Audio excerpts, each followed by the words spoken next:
So how does the Bible define the structure of the church? Because that is really where the fight sort of comes in and the disconnect comes in. Yeshua is the head of the church and is the highest authority. That is in Ephesians 1:22, 4 and 15, and Colossians 1:18, that Yeshua is the head of the church and he is the highest authority. Okay. The church was overseen by elders and deacons. Scriptures show that elders were the spiritual leaders who represented the people. The same word in Torah used for elder is used also in the New Testament, which is presbyteros. Okay, 2 Samuel, 1 Kings, Exodus, Numbers, Titus. This is where you're going to find this word being used. How does the Bible define elder, pastor, shepherd, because they're one, bishop, overseer, because they're one, and deacon? The reason why I say they're one is because, okay, no matter what religious tradition breaks them up, scripturally, they're the same. So in 1 Timothy 3:1-7, it says, it is a trustworthy statement that if any man aspires to the office of overseer or bishop, which is episkopos, that's the word, it is a fine work he desires to do. An overseer or bishop then must be above reproach. And if we're not sure, again, remember I think we talked about languages being neutral and gender. So sometimes you're not really sure if they're talking about the man or the woman. Well, it goes on to say the husband of one wife. So in this scripture, according to 1 Timothy 3:1-7, it says it is a trustworthy statement that if any man aspires to be an overseer or a bishop, you can aspire to want it. You can say, you know what, I want a promotion in the church. And then here are the qualifications, and it gives the qualifications of the man. Now, when it gets to the husband of one wife, that can either, because, polygamy was rampant back then. Some people understand the husband of one wife to mean that the husband could not have been a part of a polygamous relationship. It just depends. Some denominations understand the husband of one wife differently. Okay. My understanding is that it is the polygamy. You cannot be in a polygamous marriage. Although culturally it was accepted, God had already instituted one husband, one wife. That's the union. Okay. And so it is talking about a man in 1 Timothy 3:1-7. It doesn't mention anything about a woman, so it's not fair for us to insert a woman in this particular scripture. We're going to see what some others have to say. 1 Peter 5:1-4 says, therefore, I urge elders, presbyteros, among you as your fellow elder and a witness of the sufferings of Christ, and one who is also a fellow partaker of the glory that is to be revealed, to shepherd. This word shepherd is the reason I'm linking these words, is so that we understand how the Bible, how scripture uses leadership terms interchangeably. Okay.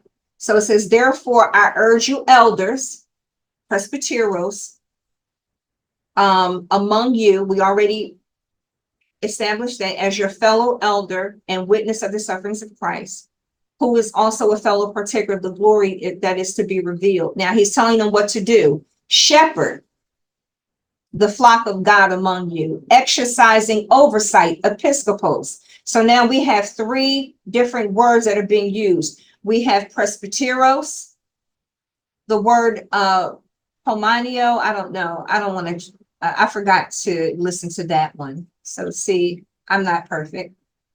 If anybody thought I was, I'm not. So there we have that word for pastor. And then we have episcopos. So far in one scripture, they've identified one person with different functions. The elder is a shepherd. The elder is exercising oversight. That would be overseer, bishop. And they're still talking about the elder. Okay. And then when you go down to verse 4 in 1 Peter 5, 1-4, it says, and when the chief shepherd appears, you will receive the unfading crown of glory. The chief shepherd is Christ, is Yeshua. Okay, not man. This is talking about Yeshua being the chief shepherd. So from this scripture, we learn that elders are instructed to pastor or shepherd, to oversee or to bishop. Therefore, elders are pastors, elders are shepherds, and elders are overseers or bishops. Ultimately, no matter what your function is, your office is an elder, according to 1 Peter 5, 1-4. Is that clear to everyone? If you could wave or say yes, is that okay? Thanks. Okay. The reason why it's important to establish this is because we're talking about the structure of leadership within the church according to scripture, not tradition. And so far, we have read that elders and deacons run the church, and elders so far are men who are either pastors, shepherds, or overseers. Men. So far, that's what we have. Okay. Are there any women elders in the Bible? Yes. In 1 Timothy 5:1, when referring to the male and female elders, the Apostle Paul uses the word presbyteros. It's translated, it's up to the person who is translating, it is really up to them how they want to translate that word. But in the Greek, the word elder that is used for woman, it's still in the original language means elder as in leadership. But when it is translated only referring to her age. And so a student might say, well, that's strange. Because if I have the responsibility of reading and giving commentary, and I get to something that has to do with a woman, and I say, I'm going to translate this and only refer to her age, but not give her the full definition that I've given men, you will have to wrestle and study on your own to see what that means to you. That is what I have found, is that when it refers to the woman as an elder, it refers more so to her age than it does to her leadership skills. And so that's one of the reasons why when we're reading the translation, it appears that the woman doesn't have a place in the structure of the church because we're reading the commentary. And then you have to be careful, depending on what Bible you're reading, who's giving the commentary and what their thought process is. This is why it's good to have more than one Bible. All of these are Bibles. You get different ones. You get the Jewish, the complete Jewish Bible. You get the NSAB. You get the Message. You get some that have Apocrypha in it. You just archaeology, the Jewish. You get different ones. Why? Because what you'll find is in the commentary, some things are the same, but then some things aren't, because it depends on how that person understands the word or what their denominational mindset is. So yes, there are women elders in the Bible, but when they are referred to, they're referred to more so in their age. Now, when we go to the church, because that's what we're talking about, leadership inside of the church, the Greek word for church is ecclesia, E-K-K-L-E-S-I-A, and it means an assembly or gathering. We're the church. That's why when Paul said, when the church meets in your home, then X, Y, and Z. So he wasn't talking about a building getting into somebody's house. He's talking about us. So in the New Testament, churches met in the homes of believers for prayer and worship, and they read scripture. They broke bread together. They shared meals. Does this mean that the women who owned the homes who open up their homes for fellowship were automatically considered elders. Well, in Colossians 4:15 through 17, I told y'all this was a lot. Y'all look like y'all tired. Like, Lord, she need to hurry up and just say yes or no. But that is just that's not how we do things. Welcome to my world of study. This is how we study, and we do our best. So when you get to Colossians 4:15 through 17, I know Joanne is like, I came on the wrong day. You know, I'm just playing. So when it says in Colossians 4:15 through 17, it says, give my greetings to the brothers in Laodicea, also to Nympha and the congregation that meets in her home. 16, after this letter has been read to you, have it read also to the congregation of the Laos. Have it read to the congregation. I can't pronounce that word right now. And you, in turn, are to read the letter that will come from Laodicea. 17, and tell Archippus, see that you complete the task that you were given in the Lord. So now let's break this down. This is referring to a church gathering in the home of a woman named Nympha. And some Bibles, it might have nymph with an S on the end.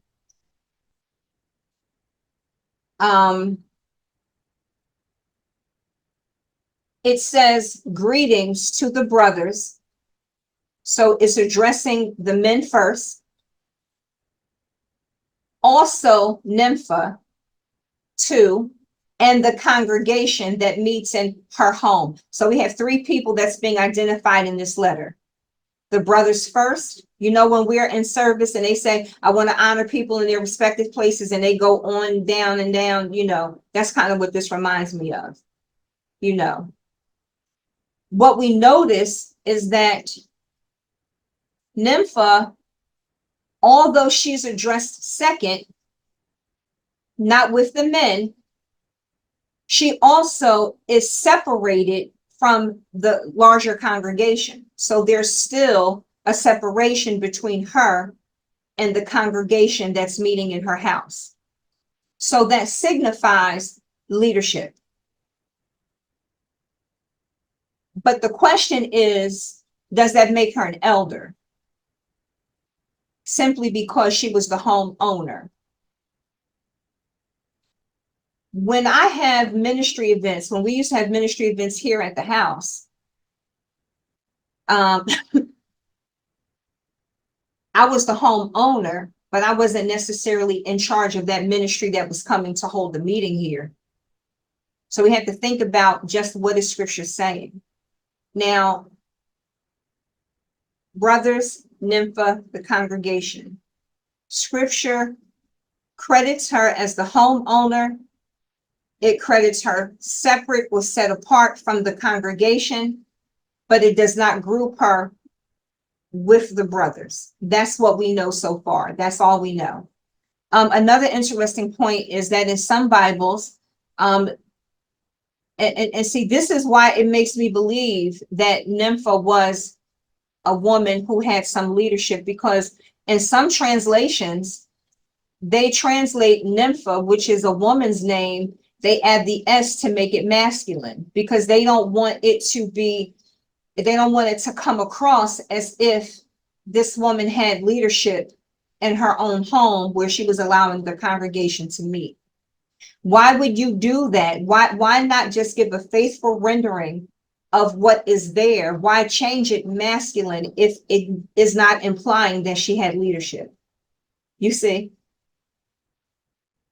Now, so what scholars have found is that in the ancient Greek, originally written without any accent mark. Well, you know, those little accent marks.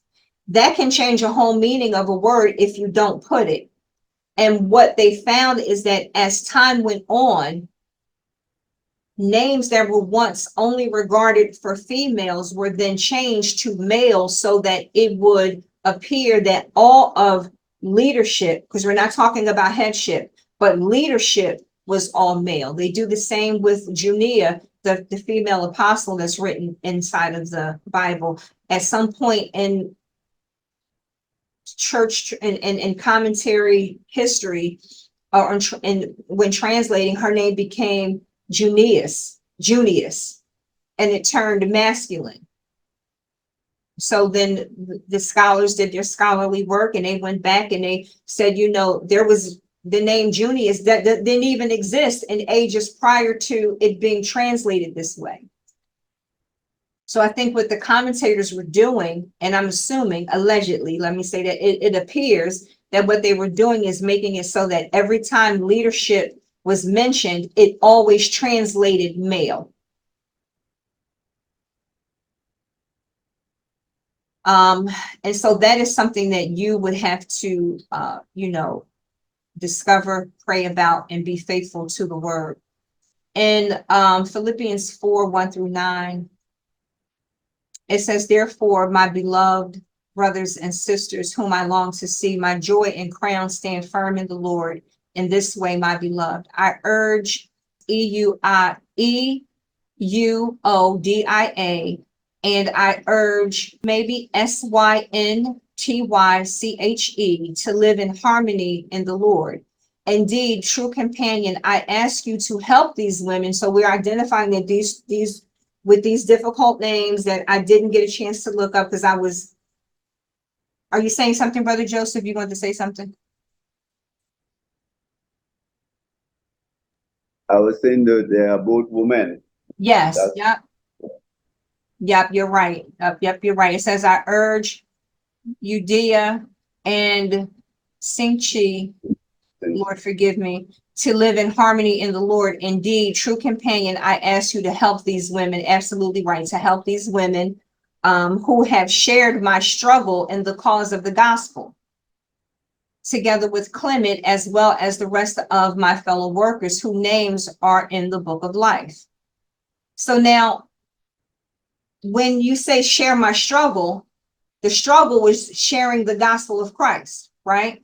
That was the struggle, and the trials and tribulations that came through, let's call it evangelism, trying to get people to understand what was the truth.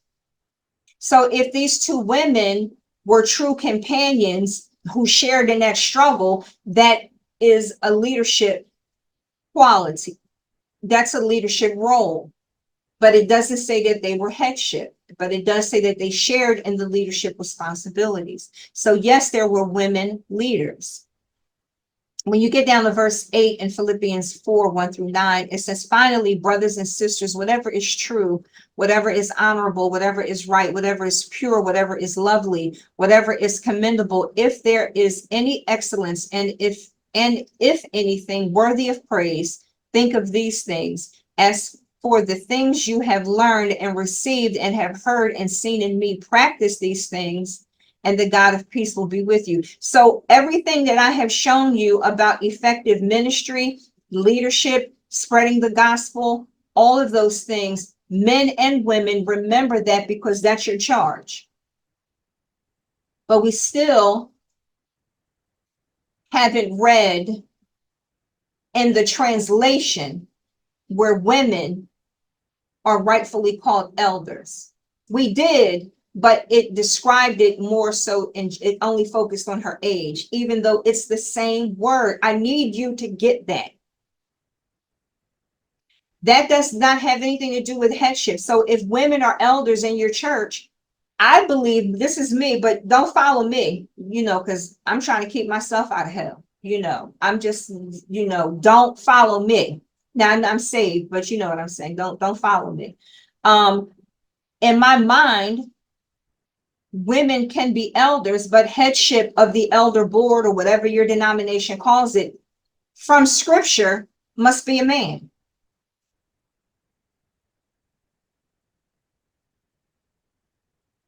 Take that up with God, because I haven't read anything that says anything different.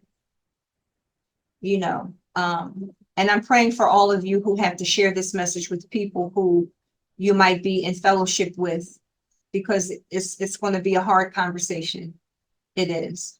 And it's always easier to beat up the messenger because their arms too short to box with God. You see how I just put, they can't box with God. So they can box, they believe they can box with you.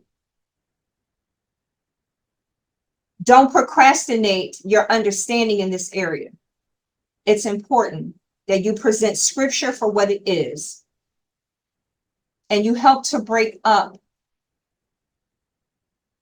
the ground or a foundation that is faulty and wrong. And you invite people to renew their mind, but you can't make them. But you can absolutely establish the right foundation. If that is a part of your kingdom assignment to establish the right foundation, if you have to, then that's exactly what you need to do. Because we're going to stand accountable before God for what we have learned and what we are convicted of is in terms of being the truth. If people want to leave, they're going to have to leave. And if you want to leave, because it's not our job to separate the wheat from the tares. That's the job of God to do. But it is our job to stand on the truth of the word. And if you can't prove, just because Deborah, a lot of people like to use Deborah, but okay, well, when we get ready to go to, you say, oh, well, Deborah was a judge and Barak wouldn't go nowhere without her. Okay, but that was military. That ain't the church. That is not talking about the church. Now, when we suit up and we get ready to go fight a war, okay, then find the women who feel like, don't call me. I can tell you right now, don't call me. I'm gonna be looking for the mat. Don't call me if I'm not suiting up to go marching through no mud and all of this, talking about we get ready. I'm not doing that. So I don't want to be Deborah in that regard. I'm good. Okay. I'm not going to do that. Call the men. But we're talking about when people bring up leaders, female leaders, women leaders in the Bible, it's okay to agree with them. We went through the list of just some of the women who had leadership. But we're talking about the structure of the church. I'm not saying that women can't be overseers, and I'm not saying that I do believe that women can oversee, but they can't oversee as headship. And I am not comfortable if in the ministry that the Lord has given me, if a woman came to me and said that she believed a woman, if she were to come to me, can absolutely function with oversight. But I would not ordain or install a woman as a bishop, calling her an overseer or a bishop, because I can't find in scripture where it says that those two titles are for women. We only see in scripture where it is referring to a man. It doesn't mean she can't have leadership qualities that fall in line with that. But we have to call a thing what the Bible calls a thing, because we believe that it is from the Lord. So what do you call a female overseer? You could, I don't know, because that's not my burden. I don't, I don't know, but truly there could be something else. Even if she was just called elder, and then within her charge, she was given some oversight. The issue is that when we're communicating things to the world, and you have someone being called something that scripture clearly says isn't for them to be called that, it confuses people. It's confusing. And it is amazing to me how we understand that in the world with pronouns. And catch it if you could catch it. We understand that in the world with pronouns, but then when it comes to the church, we don't understand. Well, the Bible didn't even say you could be called that. How are you doing it? It's not that you don't have the ability to do it. That's not in question. Women absolutely have leadership skills, but when scripture talks about a bishop, it is not talking about a woman. A woman cannot be the husband of one wife. And if bishop and overseer are the same in scripture, who are we to try to figure out a way for it not? No, it's confusing and it does not give the truth. It doesn't convey the truth. So if you're going to stick to a title, I would say elder, because we have seen in scripture where women can be elders. And then within the woman's responsibilities within the church. Now we're talking about the church, talking about at the church. That's all we're talking about, the church, the structure of the church. We're not talking about para-ministry, because a lot of people have their own ministries and they pastor their own ministries. Ministry are the works of service. We're talking about the church. So if you want to be a bishop or overseer inside of your ministry, we're not even talking about that. I have no reference for that. And remember, when it is brought up, well, we are neither Greek nor free, a Greek nor Hebrew, whatever, we already know that that is talking about salvation. It's not talking about church leadership. Be encouraged, because it's going to be a tough conversation if you're having these conversations, or if you have to go back to your place of worship and you see things that appear out of order. I am not saying to go and cause havoc. I don't want anybody emailing me, calling me, telling me something. You sent such and such back to this church, and now you know they brought all the smoke. No. And softly and gingerly have a conversation, if you feel compelled to do so, with whoever leads the assembly at your church, and respectfully just have a conversation. Say, wow, this is what I learned. Here are the scriptures. Can you explain to me why we do things a little different than what scripture says? The question would be, can you show me in the word where women can do this and where women can be the head? And remember, headship and leadership are different. They both signify leadership. They both signify strength. Adam was created first. He was given the covenant. Yeah, he did drop the ball, but that doesn't disqualify men from being the head. It doesn't. And I pray that we, men and women, deal with the brokenness that is within us, that makes us treat one another as adversaries, because we're not. When that headship is honoring God, we don't sign up to be abused, and men shouldn't sign up to be abused.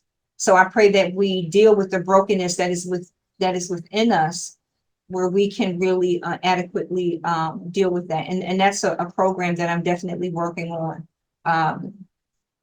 because we need to understand that brokenness, whether we want to admit it or not. Does anybody have any questions, any concerns, anything that you want to ask or add commentary before we dismiss? Okay.